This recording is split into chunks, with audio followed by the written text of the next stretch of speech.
Hello my dear student, class 8 mathematics exercise 1.1 का हम पहला क्वेश्चन करेंगे। Name the property involve in the following examples. इसके अंदर कौन सी प्रॉपर्टी इन्वॉल्व हुई है ये आपको देखना है। तो अब इसके अंदर देखिए, पहला जो क्वेश्चन है ये 8/5 + 0, यानी 8/5 में 0 मिला है तो वैल्यू 0 की कोई वैल्यू नहीं है, तो ये 8/5 रहेगा। ये एक बात हो गई। दूसरे, 0 में अभी अगर अपन 8/5 मिला रहे हैं तो भी 8/5 रहेगा, यानी 0 की कोई वैल्यू नहीं होती। जो सेम नंबर वही रहता, तो सेम नंबर जब रहता है तो उसको बोलते हैं एडिटिव आइडेंटिटी। आइडेंटिटी का मतलब क्या है? सेम नंबर रहना। मैं अभी यहाँ पर मैं लिखता हूँ, आप देखिए आइडेंटिटी। यहाँ एक देखिए, ये एडिटिव आइडेंटिटी। एडिटिव आइडेंटिटी का मतलब क्या है? सेम नंबर ना, वही जाना फिर से। ये देखो, ये 8/5 में 0 में तो भी 8/5 होता है, 0 में से 8 होता है तो भी 8/5 ही होता है। तो इसको एडिटिव आइडेंटिटी, ये जो पूछ रहा है कौन सी प्रॉपर्टी इन्वॉल्व है इसके अंदर है ये एडिटिव आइडेंटिटी है। ख़त्म आंसर। आइडेंटिटी का मतलब क्या है? सेम वैल्यू रहना।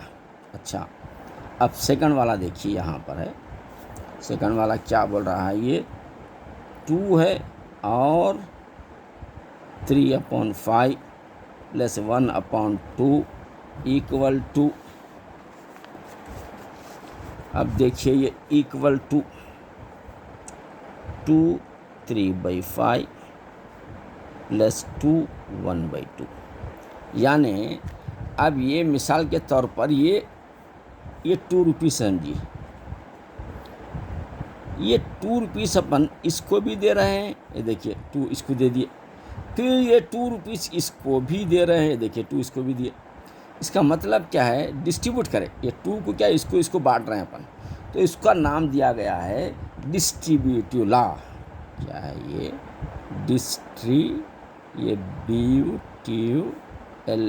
डिस्ट्रीब्यूटिव लॉ कहते हैं। डिस्ट्रीब्यूटिव प्रॉपर्टी भी लिख सकते हैं आप, लॉ भी लिख सकते हैं। बहर का इसको बांट दिए हैं अपन, 2 को 3 से मिला रहे हैं, फिर 2 को 1/2 से, तो इसका नाम है डिस्ट्रीब्यूटिव लॉ। अब यहाँ आया, देखिए यहाँ पर 3 से 3 1 3/7 1 से 3, यानी ये देखिए फिर सेम आंसर ना।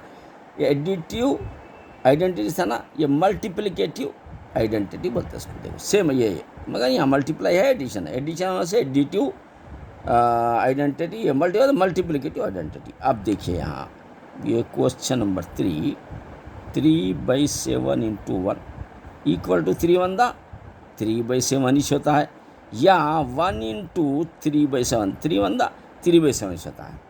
तो इसमें एडिटिव आइडेंटिटी लिखे थे, इसमें मल्टीप्लिकेटिव आंसर सेम आ रहा ना।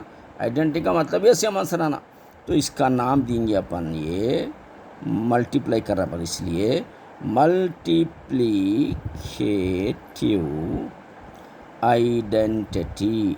देखिए कितना आसान क्वेश्चन है, देखिए ये वेरी वेरी इजी है, बहुत आसान है। अब यहाँ पर आएंगे अपन क्वेश्चन नंबर 4 के पास आएंगे। ये क्या कर रहे हैं? -2/5 × 1 1 से इंटू किया तो सेम रहता, -2/5 रहता, या नहीं तो 1 × -2/5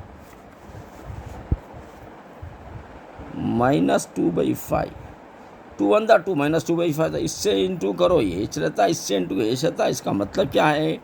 मल्टीप्लिकेटिव आइडेंटिटी का मतलब नो आंसर चेंज। तो यहाँ लिखेंगे मल्टीप्लिकेटिव आइडेंटिटी। मल्टीप्लिकेटिव आइडेंटिटी, देखो ये मल्टीप्लिकेटिव आइडेंटिटी हो गया। चलिए अब देखिए कितना आसान है, देखिए ये वेरी वेरी वेरी इजी है। देखिए ये क्वेश्चन नंबर 5 है, यहाँ पर देखिए 2/5 है, 1/3 है, इक्वल टू 1/3 है, प्लस 2/5 है। यानी ये तो प्लस है, एडिशन है। फिर दूसरे ये जो left hand side right hand side है उसका ये अपोजिट नंबर सेम है। अगर अपोजिट नंबर सेम है तो समझना कि इसको क्या करते हैं, कम्यूटेटिव लॉ ऑफ एडिशन। एक दूसरे को बुला रहे हैं लोग आपस में, दोनों नंबर सेम है तो ये commutative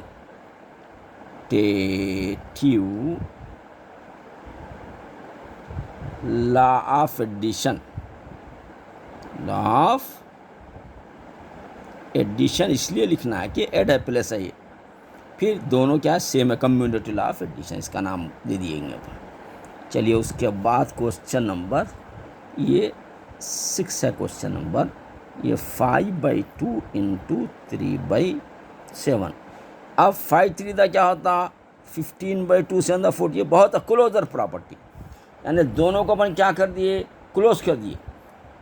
closure law of multiplication, multiplication के जरिए क्लोज कर दिए तो ऐसा क्लोजर प्रॉपर्टी भी लिख सकते हैं।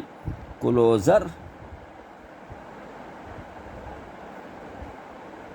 लॉ ऑफ मल्टीप्लिकेटिव लिख सकते हैं आप, मल्टीप्लिकेटिव यानी दोनों मल्टीप्लाई कर रहे हैं और क्लोज कर दिया, यहाँ पे देखो बंद कर दिया दोनों को। तो इस तरीके से ये क्वेश्चन नंबर 6 होगा आपका, बिट नंबर 6 क्वेश्चन में। क्वेश्चन नंबर 7 देखिए, ये 7a + -7a यानी 0, यानी एडिटिव इनवर्स बनाने 7a - 7a क्या होता है, 0 कट गया। तो इसको कहते हैं एडिटिव इनवर्स। एडिटिव इनवर्स का आंसर क्या आना है, 0 बच्चों जहन में रखो। यहाँ पे मैं लिख दे रहा हूँ अभी, फिर भी ये कॉन्सेप्ट होना आपको, ये कॉन्सेप्ट एडिटिव इनवर्स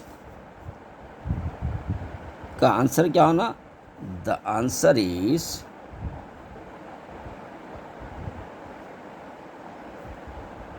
ज़ीरो होना। एडिटिव इनवर्स का आंसर क्या होना, 0 होना। तो ये क्या होगा, ये इसका आंसर क्या लिखेंगे, एडिटिव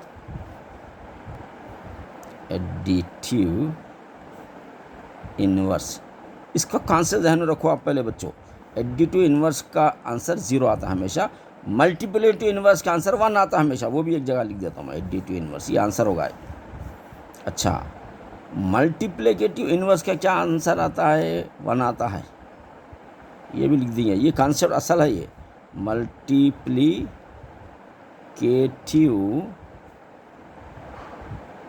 इनवर्स का आंसर क्या आता है, मल्टीप्लिकेटिव इनवर्स आंसर इज 1 आना बच्चों।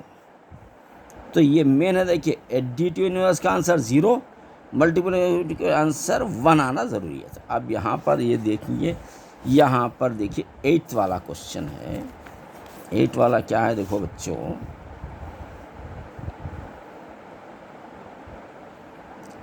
x × 1/x है, यानी x कट गया तो 1 आता। देखिए ये देखिए 1 आया। देखिए इसका मतलब क्या है, ये मल्टीप्लिकेटिव इनवर्स है।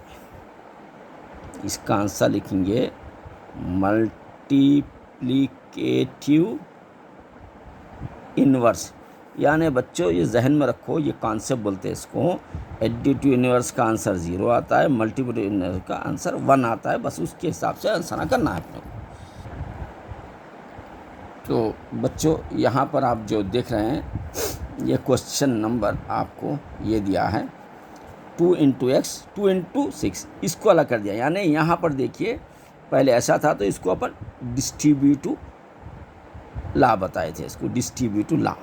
यहाँ पर भी डिस्ट्रीब्यूटिव है, इधर फर्स्ट लिखा है बाद में डिस्ट्रीब्यूट किया है, यहाँ पहले डिस्ट्रीब्यूट किया है अब बाद में लिखा है इसको। तो ये 2x से मिलता है, ये देखिए 2x से मिला, फिर ये 2 से मिला, 2 से मिला। इसको भी अपन डिस्ट्रीब्यूटिव लॉ ही कहते हैं। तो आप इस तरीके से फर्स्ट क्वेश्चन कंप्लीट होगा।